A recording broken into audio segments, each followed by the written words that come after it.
Ini saudara yang juga jadi sorotan, jumlah kasus kekerasan pada anak, terutama kekerasan seksual terus bertambah ini dari waktu ke waktu. Terakhir seorang ayah tega melakukan ruda paksa. Ini bahkan terhadap anak kandungnya selama bertahun-tahun hingga korban melahirkan 7 bayi. Dan sebenarnya apa yang sedang terjadi dan bagaimana masyarakat melihat hal tersebut? Inilah Kopi Pagi, komentar pilihan Liputan 6 Pagi minggu ini.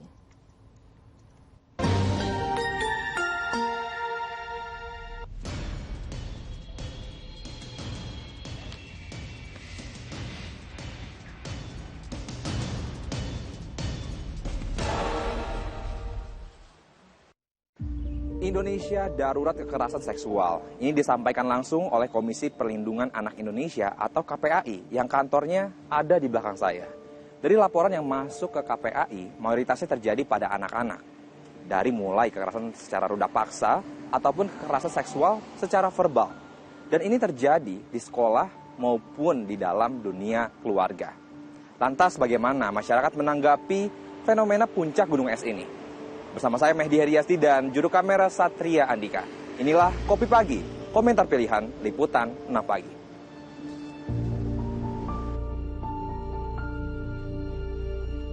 Perbuatan YH sungguh tidak layak digugu dan ditiru. Bukannya menjadi panutan, guru SMP di Ciamis, Jawa Barat ini malah berurusan dengan polisi. Pria berusia 54 tahun ditangkap setelah melecehkan 12 siswanya yang terdiri dari 10 siswi perempuan dan 2 siswa pria.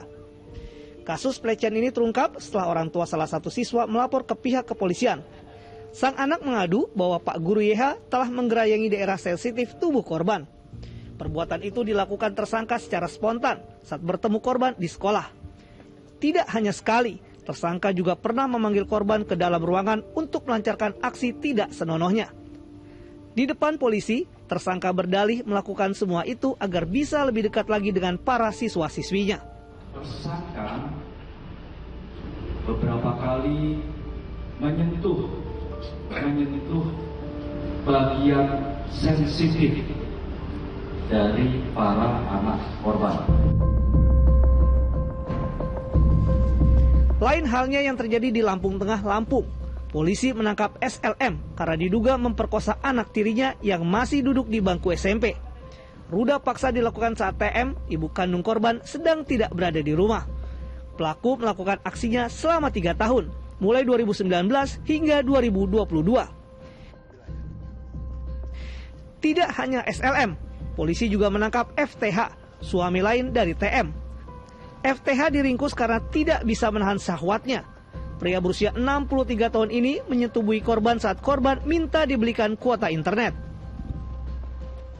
Serangkaian kekerasan dan ruda paksa terhadap anak seperti di atas hanyalah sedikit dari sekian banyak kasus yang dilaporkan.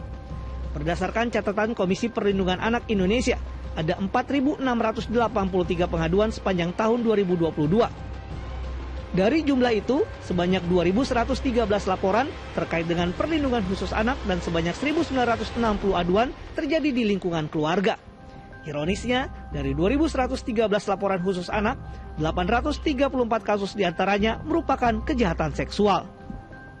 KPAI juga mencatat, lebih dari 65% aduan muncul di 10 provinsi, dengan sebaran Jawa Barat menjadi provinsi terbanyak yang mendapat laporan, yakni 929 kasus. Diikuti DKI Jakarta, Jawa Timur, Banten, dan Jawa Tengah. Provinsi Bali ada di urutan ke-10 dengan 49 kasus yang dilaporkan selama tahun 2022. Angka-angka ini tentu bukan potret sebenarnya, mengingat banyak kasus kekerasan pada anak yang tidak terlaporkan dan tercatat. Banyak korban takut mengadu atau bercerita karena berada di posisi yang lemah. Mereka kerap diancam oleh pelaku dan sering kali berada di tengah kondisi lingkungan keluarga yang tidak ramah anak. Itulah sebabnya masyarakat menilai kekerasan terhadap anak, khususnya dalam kejahatan seksual, seperti fenomena puncak gunung es, yang terlihat hanya bagian kecil saja, tapi bagian besarnya tidak pernah muncul ke permukaan karena korban takut melapor.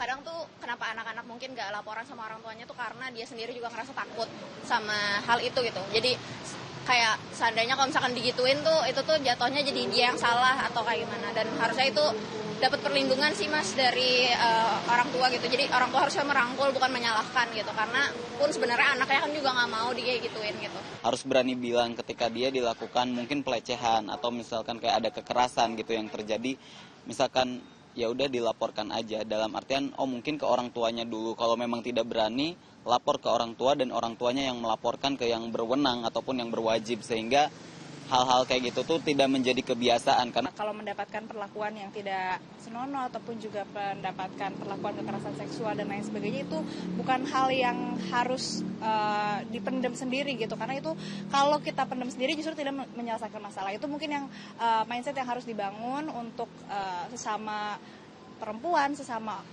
orang-orang sekitar gitu. Orang dewasanya khususnya itu bisa mengajarkan pertama sebagai korbannya. Jadi mungkin bisa mengajarkan batasan-batasan untuk orang-orang luar atau orang-orang eksternal, bisa memegang bagian tubuh mana yang bisa dipegang untuk bagian-bagian anak kecil mungkin belum dimengerti gitu. Dan juga tentunya untuk semakin dewasa perlu pengawasan dan kepembinaan agar tidak menjadi pelaku juga gitu. Selain ruda paksa, inses atau hubungan sedarah antara ayah dan anak yang terjadi di Banyumas juga menarik perhatian warga pekan ini. Pasalnya pelaku membunuh 7 bayi dari hasil hubungan gelapnya tersebut. Pekan ini, polisi juga disibukkan dengan kasus inses atau hubungan sedarah antara ayah dan anak kandung di Banyumas, Jawa Tengah. Kasus ini sudah mulai terjadi sejak tahun 2013 atau saat korban masih berusia 14 tahun hingga tahun 2021. Dalam hubungan tidak wajar itu, lahir 7 bayi dari rahim korban yang semuanya dikubur oleh pelaku di sebuah kebun di Kelurahan Tanjung, Kecamatan Purwokerto Selatan. Sebagian korban berhasil ditemukan dalam bentuk tulang belulang. Ketika ditangkap, pelaku berinisial R mengaku kejadian ini berawal ketika dirinya merantau ke Klaten sebagai buruh bangunan. Di sana dia bertemu paranormal dan mendapat bisikan gaib. Jika ingin kaya, dirinya harus berhubungan badan dengan anak kandungnya sendiri. Bisikan apa? Bisikan siapa yang nyuruh? Orang Klaten. Nyuruhnya gimana? Jika kamu ingin kaya, anak kamu dihamili sampai 7 kali dibunuh. Sekarang kaya nggak, Pak? Sekarang kaya nggak? Kamu melakukan itu ngancam nggak? Kamu ngancam nggak melakukan itu? Ya? Ngancam gimana?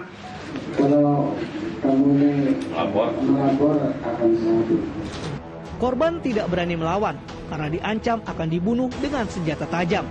Tidak heran bila kasus ini bisa berulang selama 8 tahun atau hingga korban melahirkan anak ke-7. Tersangka R kini sudah ditetapkan sebagai tersangka kasus pembunuhan berencana dan dijerat Undang-Undang Perlindungan Anak. Sedangkan E sang korban beserta ibunya masih berstatus sebagai saksi. Masyarakat terkejut melihat kasus inses yang terjadi di Banyumas. Selain tidak bermoral, hubungan inses jelas berisiko tinggi melahirkan anak yang memiliki penyakit bawaan atau cacat dari lahir.